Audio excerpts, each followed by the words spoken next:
It's bullshit. Either somebody there is stupid or more stupid than the other.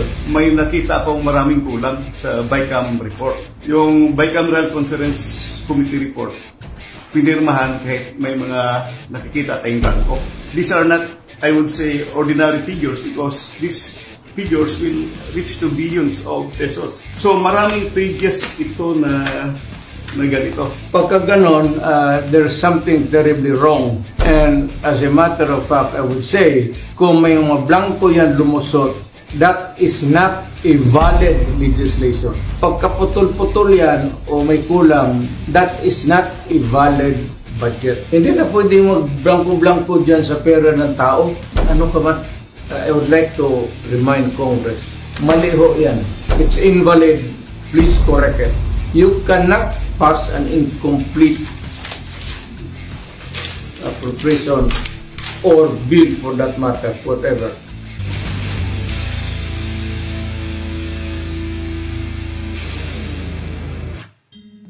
Mayong gabi, Dabawen News. Magandang gabi po sa lahat ng mga Pilipinong nakatutok sa atin ngayon. Ako po si Harvey Lentitze at welcome sa isang very special episode ng inyong programa, Basta Dabawen News.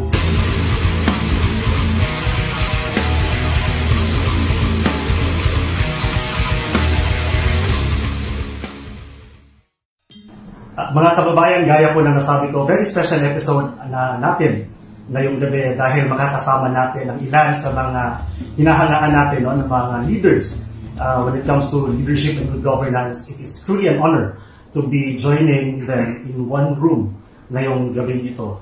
Una na po dyan, ipapakilala ko sa inyo ang ating former LTF Orbi Chairman, Attorney Martin Delga. Attorney gabi po, Harvey, and sa mga nanonood yan. Thank you, Attorney. And of course, isa sa mga tunay na maisog, former Executive Secretary, Attorney Vic Rodriguez. Magandang gabi, Harvey, at magandang gabi sa lahat ng nakasubaybay. Good evening, Attorney. And also joining us tonight, Davao City 3rd District Representative, Congressman Isidro C. Unga.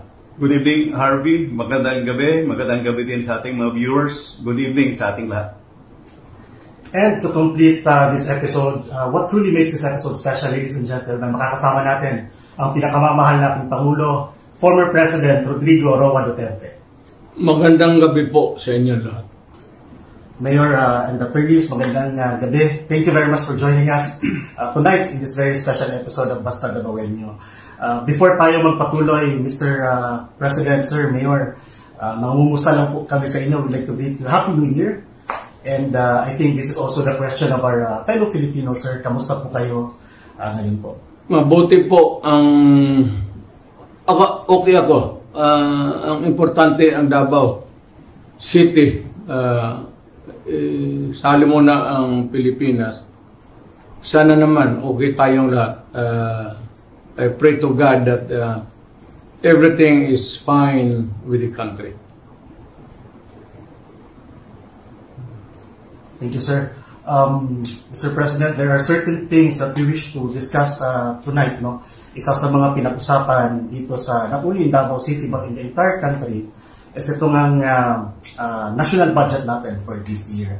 And joining us tonight, sir, is the our congressman from 3rd District ng Davao City, and he is also the former chair of the Committee on Appropriations ng Congress. To discuss some things on the budget, particularly doon sa bicameral report na pinirmahan ng Congress and Senate. So, I'd like to give the floor to Congressman C. Let me start with the procedure. When the President submits the budget to Congress, so it's usually submitted by the DBM to the House of Representatives, because the budget emanates from the House of Representatives. Then, pagdating sa House of Representatives, matanggap yung National Expenditure Program and the other documents, yung BASF, saka other related documents sa budget. Then, dadaan yun sa first reading, second reading, third reading. So, after it's approved on third reading, pupunta sa Senado. Pagdating naman sa Senado, the same procedure, first reading, second reading, and third reading. So usually, magkaiba yung naipasa ng lower house at saka upper house, yung ating lower house of Congress at saka Senate. Then whatever is the difference, i-harmonize yan sa pamamagitan ng isang tinatawag natin na bicameral conference committee. Yung bicameral conference committee naman, pagkatapos nila, gagawa yun sila ng bicameral conference committee report.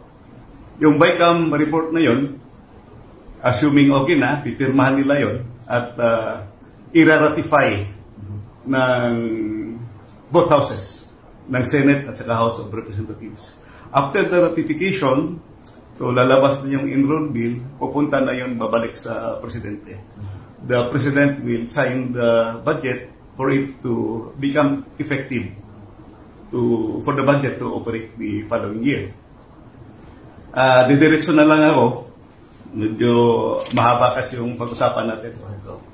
Sa nakita ko kasi, may nakita akong maraming kulang sa BICAM report. Yung Bicameral Conference Committee report, pinirmahan kahit may mga nakikita tayong blanco. So far, ito yung nakikita ko na pages na kulang. Page SP 11. Page SP 12, page SP 13, page SP 15, page SP 17, page SP 20, page SP 21, page SP 22, page SP 36, page SP 37, page SP 162, page SP 168, page SP 183, mostly from the Department of Agriculture and on-program appropriations. So let's go directly to the page SP 11 to SP 12. Pwede naman siguro i-flash ito sa ating screen, no? Nahalata ko sa kasi Mayor, Mr. President, na maraming, at saka Harvey, maraming blanco.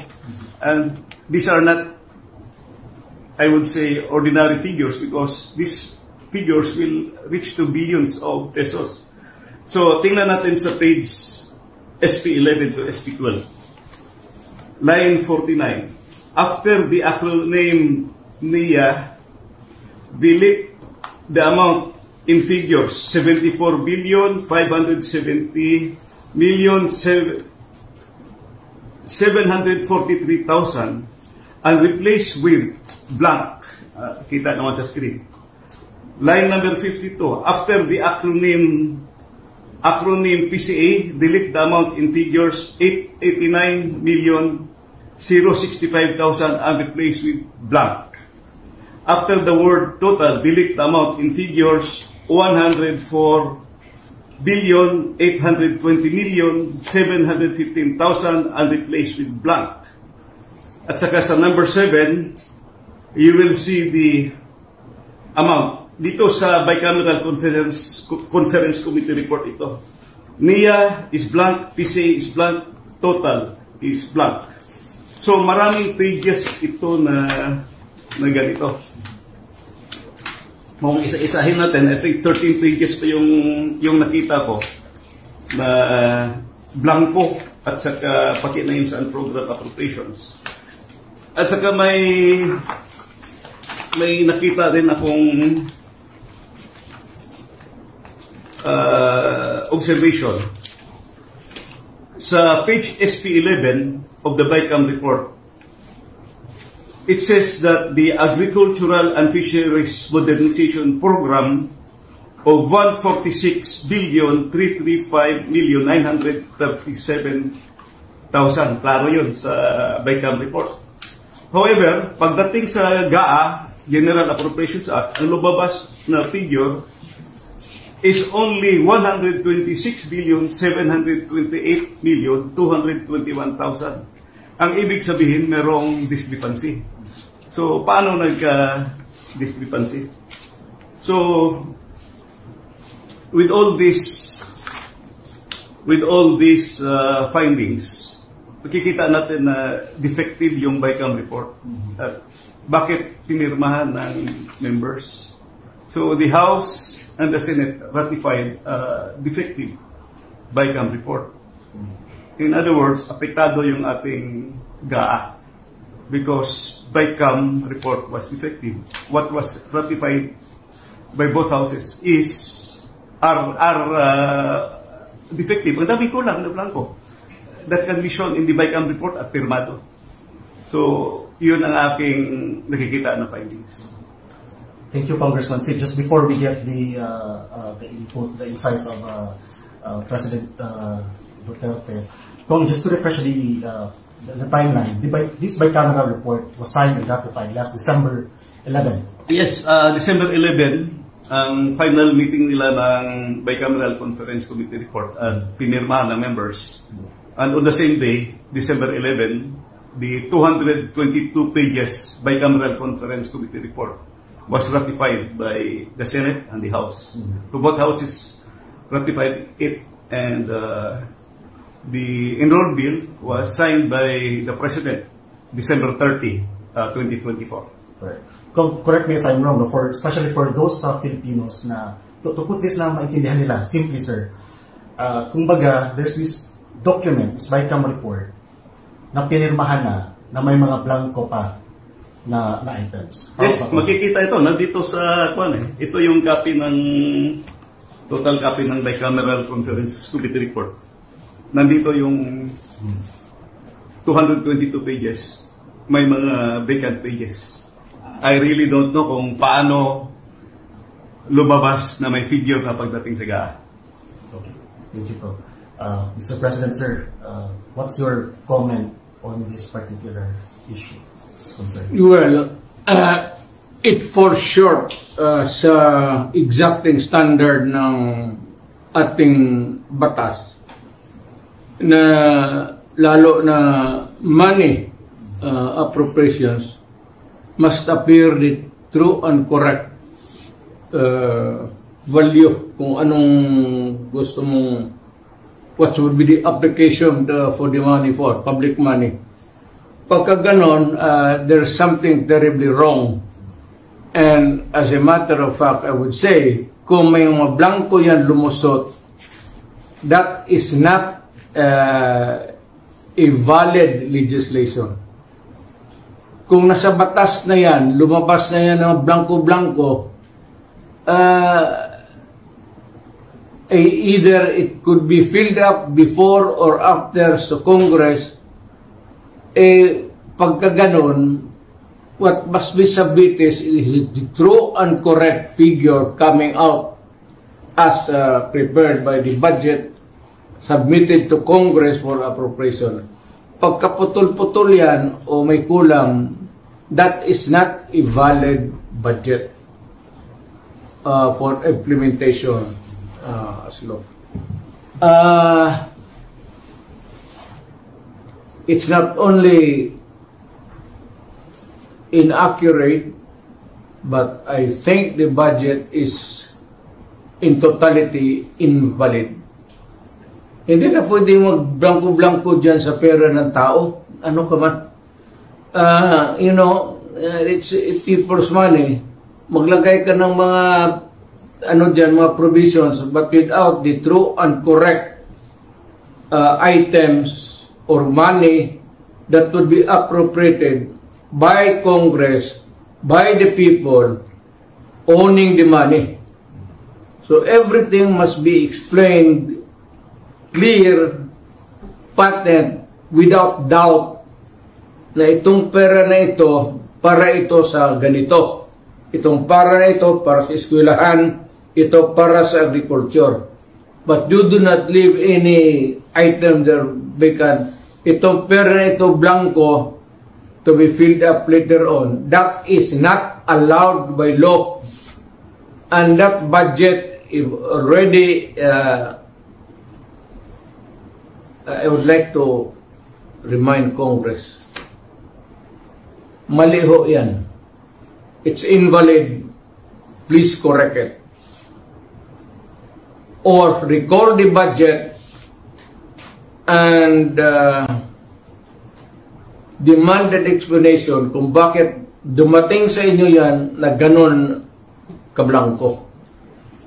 We are not, para ka binigyan ka ng blanco cheque dyan, o sige, bahala na kung ano ilagay ninyo.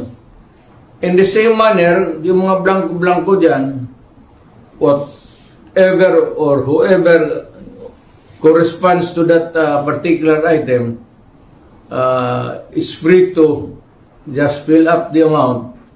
That is not by all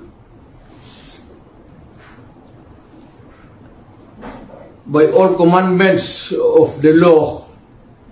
That cannot be valid, invalid, unenforceable. And kung na-implement na, it must be corrected and the money returned if already spent or corrected. And kung sino man ang ano niyan, they have to give us the explanation. Otherwise, sabihin ko sa mga Pilipino, huwag na kayo magbayad ng buwis ninyo. Ganun lang naman, pinagsasaya nito mga kumang na to, puro check na blanco, then they try to pass it as a law, and they are free to choose now the amount which they want to place. Hindi natin alam kung ano ang reserba nila, kung anong gusto na ilagay, sobra doon sa pera natin. It could be that the money is in the hands of the government now, or future appropriations, or reserva ba ito? If it is does not clear anything, then that is invalid and not correct. Thank you, sir. I'd like to get also your thoughts on this, Attorney Vic, this particular matter. Now the former president has said that this is outright invalid and unenforceable. So, what do you think on that? Oh, I fully agree with the President. Nagsalita na si Pangulong Duterte na illegal yung 2025 budget. At tama yung sinabi ni Congressman Sid na ito ay napirmahan originally December 11 and the President was supposed to sign it December 20. Pero natulak ito ng December 30 at sinasabi nga nila na pag-aaralan daw dahil sinasabi ng Malacanang na ang Administrasyong Marcos ay been very prudent in programming and budgeting. But with this revelation now of Congressman Sid na pumirma ang Bicameral Conference Committee ng blankong final committee report, ito'y magpapasinungaling doon sa sinasabi na nagsagawa ng isang complete staff work at nagsagawa ng due diligence ang tanggapan ng Pangulo. Ang i-challenge ko lang siguro, Kong Sid, baka naman kasi sabihin ng mga miyembro ng BICAM Committee, yung blankong yan, meron kaming agreement dyan na i-fill upan na lang ng kanilang technical working group or secretariat. Pwede po ba yun? Hindi yan pwede because and I think it's in the BICAM report also that they made an omnibus motion to allow the technical staff to make correction in cases of typographical, grammatical, or nasa omnibus motion, printing errors. So they are allowed to make necessary adjustments. So those are material and substantial items. Yung blank items, may figures na malalaki, hindi pwede yun. That can never be classified as typographical or grammatical or printing error. Alam mo, yung nakikinig, baka hindi nyo alam yan, yung typographical, grammar or anything that has nothing to do with what the intent of the law or Congress wants. No, you put anything there that is not the reflection of what Congress has passed or what is really the correct amount doon sa mga budget, i-jumble-jumble ninyo, that is falsification of law. perjury yan or whatever, perjury, forgery, and it can only amount to one thing. Alam mo ano? Criminal action. You can all go to jail for that. At kung ano, ako ang binigyan ng trabaho to follow up these things, and ganito ang lumabas, my God, you will all go to jail. Mabigat yan. Public document na yan. So, if it's different from what was really intended by Congress, or was not really through an accurate copy as passed by Congress, that is falsified or forgery. In which case, mamili ka lang, forgery, falsification, or jail. Alin dyan sa tatlo, papasok sa iyo. Mr. President, bilang dating prosecutor, magaling na abogado, dating can they argue that what they did nung blinangko, can they put up as a defense na there is a proper delegation ng kanilang duty sa kanilang secretariat o kaya sa kanilang technical working group na binigay nila na kayo na lang ang maglagay ng figure at inaprubahan na namin in principle yung mga items dyan. These are the things that cannot be delegated, especially the amounts. Hindi mo pwedeng biro-biro yan. It must be exact. Nandiyan po lang sa Congress paglabas niyan, if the amount is 1 million, it's 1 million. Hindi mo pwedeng sabihin na kayo na mag-correct dyan 1,200,000 or make the corresponding inaccuracies or sabihin mo yung anong pinag-usapan na dito after the law was passed. You cannot correct it by yourselves. It has go to the main body or to the person who was the authority to define and characterize the law.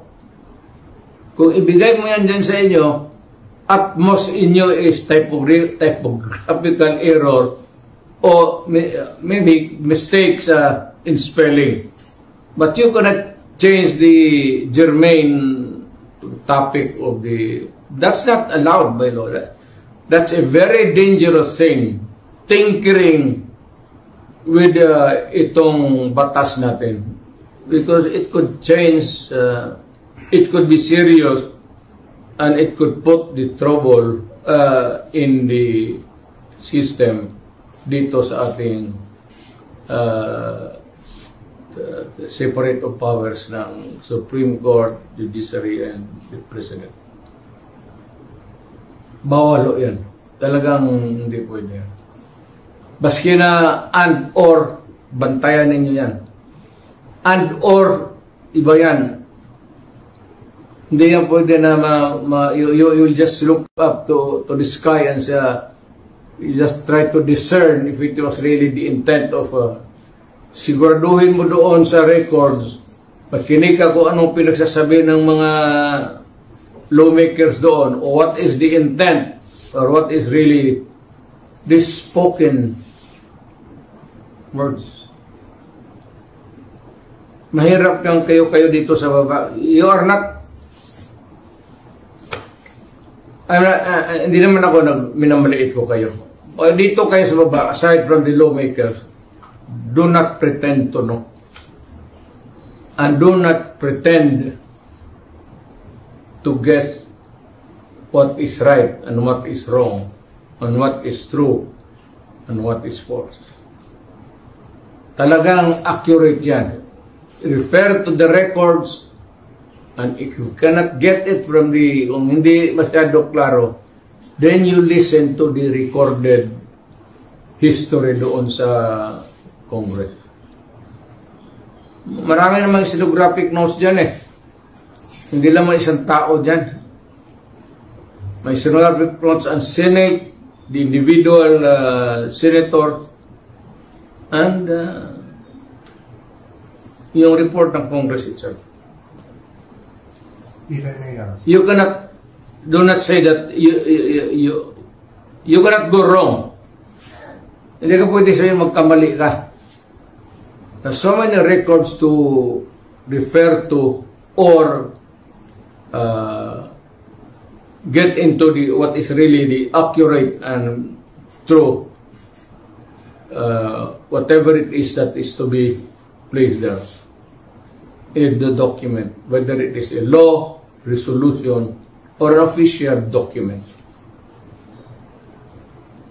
Thank you, sir. Attorney Delgado, is there anything you wish to add in the discussion? Yes, actually earlier, when Congressman Ungab showed me these documents, I was honestly in total shock.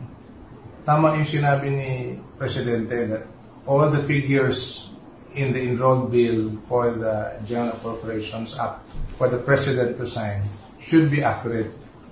But in my experience, in fact, if I may add, Mr. President, meticulously accurate, because I was once a head of a line agency, yung LTFRB.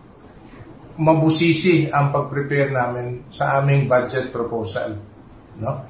As mentioned by Congressman Sid, yung sinasabi niyang National Expenditure Program or the President's Bill as they call it, dumadaan yan sa lahat ng mga ahensya, kagaya ng ahensya that I headed, that we were required for every item that we need to spend for next year, we have to justify it.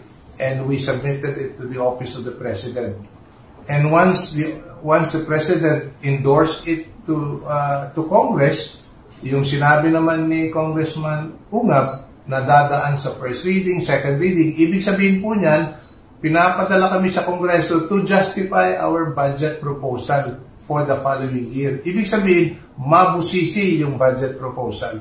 Kaya talagang I was really in shock when kung mabusisi pala yung proseso, pagdating sa dulo, blanco. Paano nangyari? Hindi talaga pwede yan. Hindi talaga pwede. That's in plain, that's bullshit. Either somebody there is stupid or more stupid than the others. Huwag mong gawain niya because it carries with it a lot of legal consequences. Isa dyan yung mapriso ka. And you cannot escape the rigors of scrutiny kasi dadaan ng maraming papel. And it goes back to the proponents, kung may kopya sila, but sabihin niya, puta, hindi ko ito sinabi. This is wrong because I never advocated for this kind of action. Malikot ang papel sa gobyerno. So, do not try to, for those enterprising or whatever you want, wag mong gawain niya kasi talagang kung sa opisina kita, barilin kita. Totoo. Para mo akong pinahiya. At pagtawanan ako ng mga congressman. So, mabuti yung alam ninyo.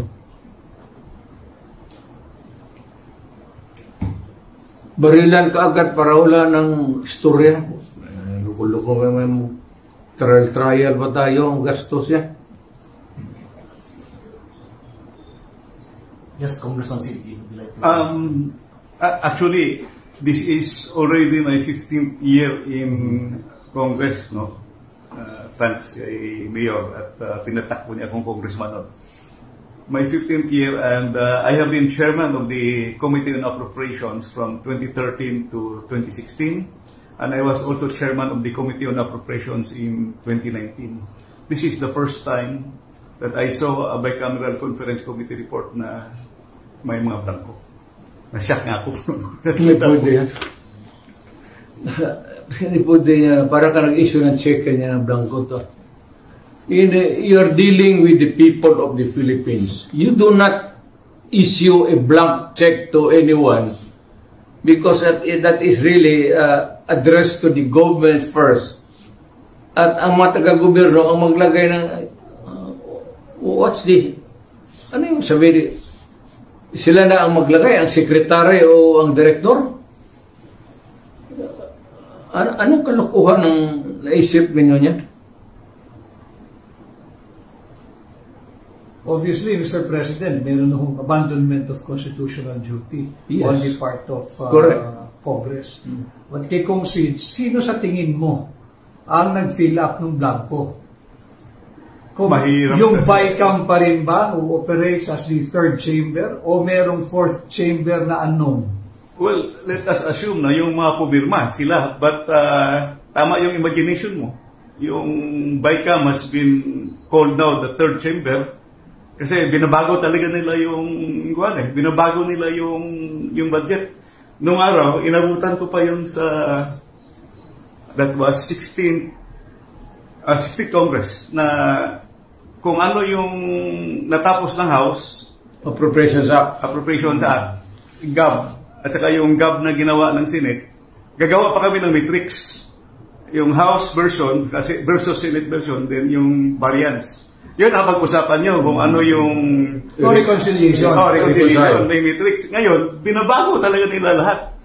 So, that's why we call it third chamber. Yung possible imagination na may fourth chamber na nag-fill up.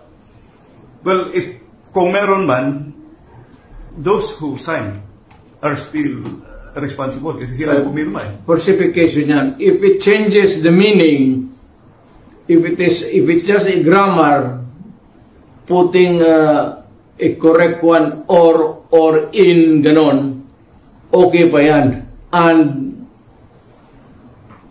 or, pero if you change put there a sentence that would change its meaning far different from the original intent of Congress or the executive order, then it changes the meaning and you are not allowed to do that because you can go to jail.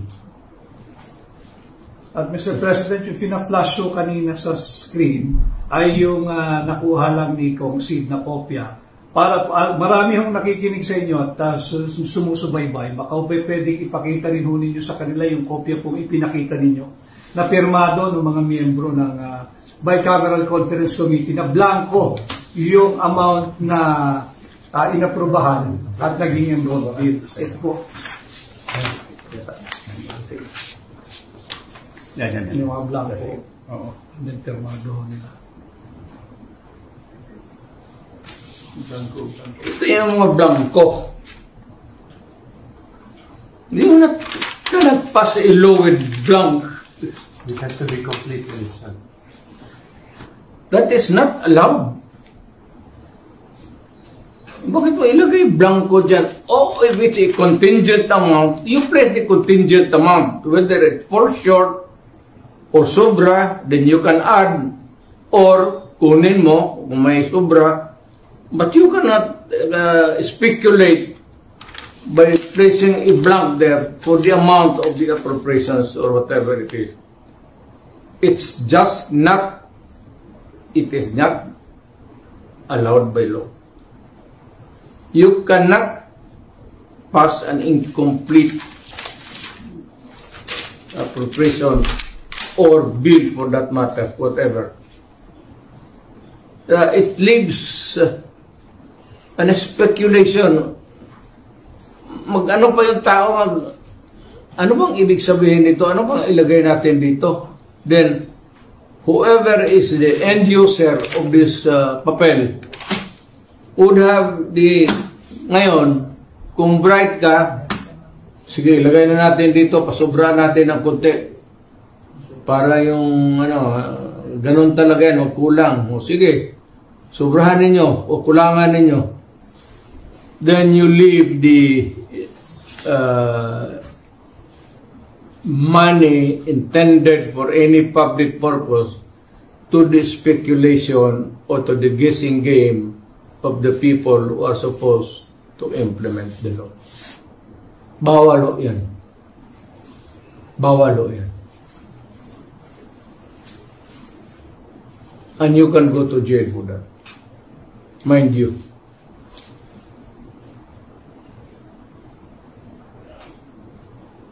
Thank you, sir. Congressman Sid, just to give especially the ordinary Filipinos better understanding on this, itong bicameral report was already signed and ratified, has been incomplete, apparently, no? Has been transmitted to the executive department.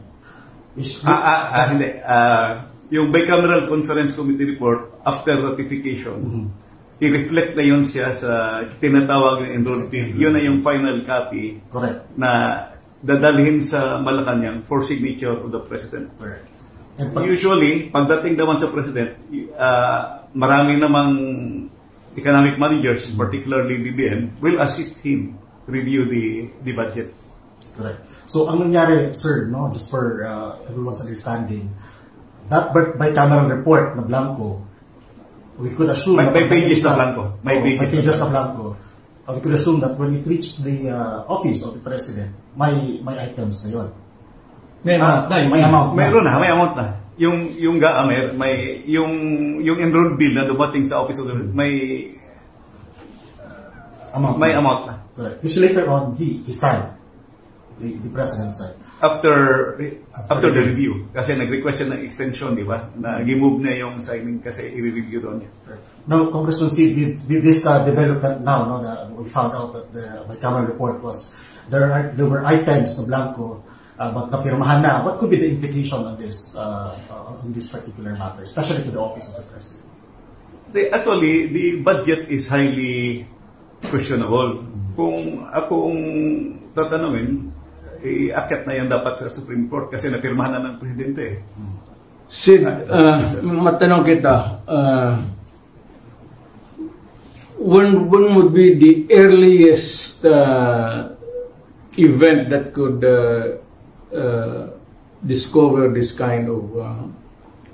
Actually, Mayor President, I was studying, gumagawa ko ng paper. Yung part 1, binigay ko na kay Attorney Vic. Marami na akong binigyan. Yung mga kaibigan ko na mga advocates doon, health advocates, pinadagyan sa part 1. While I was making part 2, in fact, I have a meeting last week dapat kay Attorney, bago lang yan, a few days ago, kay Attorney Vic sa kay Peter Lavinia. Nung yun, ibas ko. Nakita ko, all of a sudden, na-remember ko yung bicameral conference committee report kasi gaa-gaa lang tayo unconstitutional, yung education budget, talampasan ng DPWH, and I reviewed the PhilHealth budget. Sabi ko, tingnan ko kayo yung BICAM report. Tingnan ko yung BICAM report because I want to know kung ano ba yung ginawa nila. Na-shock ako nung nakita ko pag open ko sa BICAM report. Naku, may mga blanco. So, isa-isa ko. So, I made my study now. Ito na yung ginawa ko, Mr. President, na mga 3 or 4 days ago, nakita ko. It behoves upon you to call the attention of the public. And lahat na, President, pati lahat ng Senador, pati yung judiciary, that there is something terribly wrong going on. And if need be, you file the necessary corresponding charges, anti-graft, kung sino nagpalusot niya into its final form na dumating sa inyo. You did not really na-approve na sa Congress any attempt to pass on to Congress a falsified or a thing which is not a document which is not true and correct is, as a matter of fact, at that point already a consummated crime. In fact, Mr. President, yung pinakita po ninyo kanina, itong signed na committee report, it bolstered and strengthened the position po ng Makati Business Club na itong 2025 unconstitutional budget is not only unconstitutional but hijacked. Hinijack talaga dahil totally different from the net that was submitted by the Office of the President. Ang masaklap pa, hinijack yun na blanco pa yung committee report sa napakaraming items. Well, that's something which be looked into. I hope that the appropriate action can be taken by ikaw, Sid, or any other Filipino dito nakikinig sa atin ngayon. Ako sana, pero matanda na ako, matagal na ako nawala sa practice. But nandito sila, Tony Delgra and the rest of the taga Davao. Meron naman marami kami ditong talagang totoong Pilipino, nagmamahal sa bayan. So, I'm sure that they would not allow these things to pass just like that. Mahirap yan. If I may, Mr. President and Congressman Ungo Harvey, ang pagkaintindi ko dito sa na-discovery mo, Congressman Sid, isang departamento lang ito, and including a provision on the unprogram appropriation. Yes, isang department. Mukhang hindi mo pa natapos kung baka mayroon pa mga blanco. Actually, may part 3 ako, pero highly technical eh. Pero it still affects the Integrity of the budget. May mga dinagdag eh. You can give it to the pa dito sa mga locals na mga sanay sa budget, even itong mga local governments, I may be able to help you to find some people willing to work on it. Pag-aralan yan. Hindi tayo nagkulang yan. Siguro si Atty. Delgra is one hell of a Filipino, a good lawyer. Siya yung abogado ko nga eh. Pero hindi ako makulong. Pero kung makulong ako, malas talaga. Ibig sabihin. Hindi dahil sa kanila. Baka dahil kay sino ito mga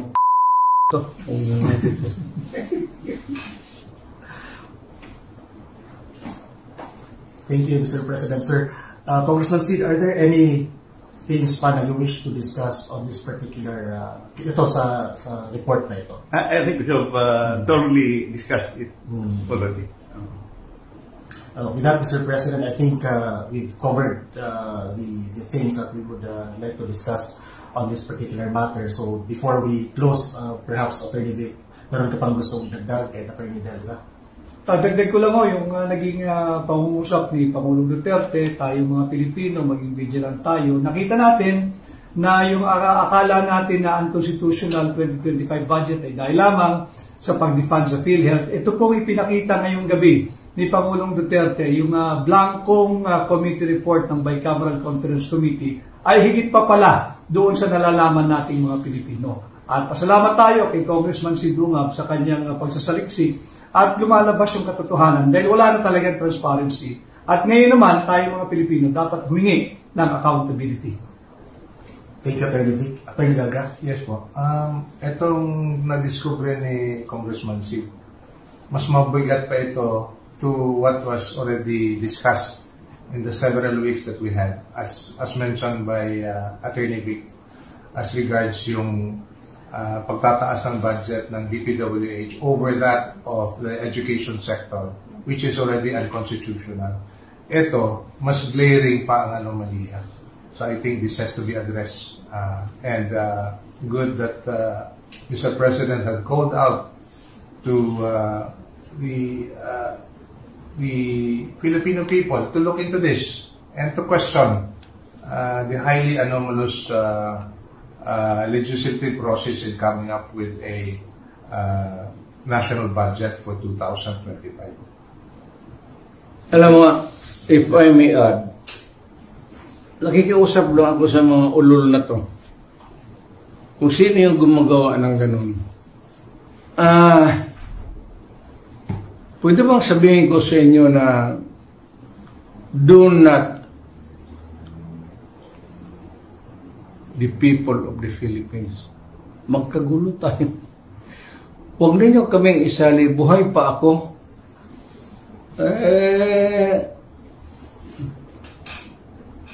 Saka nandyan yung military pati police, hindi papayag ng I know them. The ever vigilant na military pati police. Hindi papayag ng ano. You better, kayong nasa bureaucracy, better stand up straight and be counted as a true Filipino. Otherwise, you are asking for your early demise. Alam mo, pag nagkudita ito, patayan left and right yan, baka una kayo. Alam mo, ang ayaw ng sundalo, naghihirap na nga sila para sa bayan, tapos nanakawan pa ninyo ng pera. Ibigay na lang nyo sa mga sundalo sana yan. Bakit pa ninyo, not good. Not good. Dagdag na lang nyo sa edukasyon sa mga bata, yung sa mga disasters, dagdagan ninyo, yung ano talaga, edukasyon, pati yung mga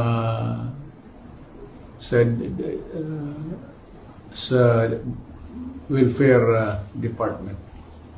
Yun ang kailangan talaga ng ano. Ako, edukasyon. Dagdag na lang ninyo, huwag ninyo sayangan yung pera. Yan lang ang payo ko sa inyo. Sabi, nag-warning ako sa inyo, huwag kayong gumagawa ng ganon. Pagka marami, hindi papayag ang sundalo niya. Iyariin kayo, sigurado ako niyan.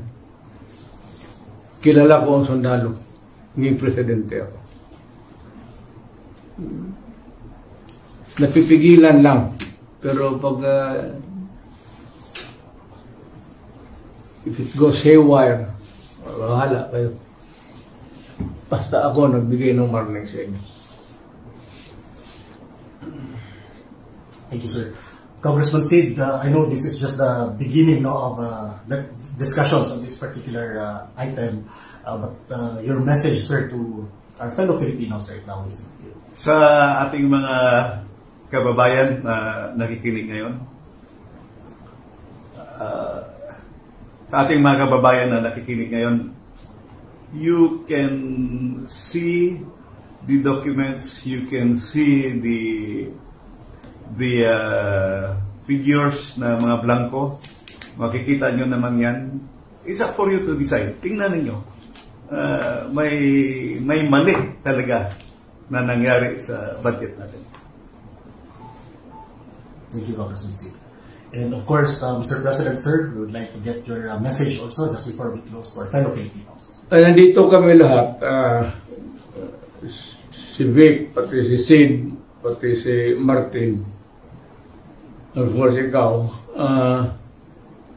gusto lang namin malaman ng tao na interesado kami sa ating interest sa bayan. All we want is the truth and the correct way of doing it. Huwag na lang tayong lumabas diyan sa ano ang totoo, ano ang tama. Huwag kalimutan ninyo lahat yun. Mga antigrap, wala yan. Stick to what is right and what is the truth. Yan lang dalawa. Wala na kayong dapat alalahanin. Yan ang para sa bayan, para sa anak natin. Salamat po. Thank you very much, Sir Mayor, President Rudy Duterte. And of course, once again, thank you very much, Attorney Martin Delgra, Attorney Victor Villas. Thank you, sir. Welcome back sa Davao. And Congressman Sid, naging salamat. Maraming salamat po ulit sa lahat ng ating kababayan na nakatutok ngayon, especially po sa ating mga OFWs, saan man kayong sulok ng mundo ngayon. Sana po nasa mabuti kayong kalagayan. Ang disiplinadong Dabawenyo, mahadlokon sa Ginoo. Ang disiplinadong Dabawenyo, murespeto sa balaod ug sa isip katao, matilod-anon, mahigugmaon, ug paisog. Basta Dabawenyo.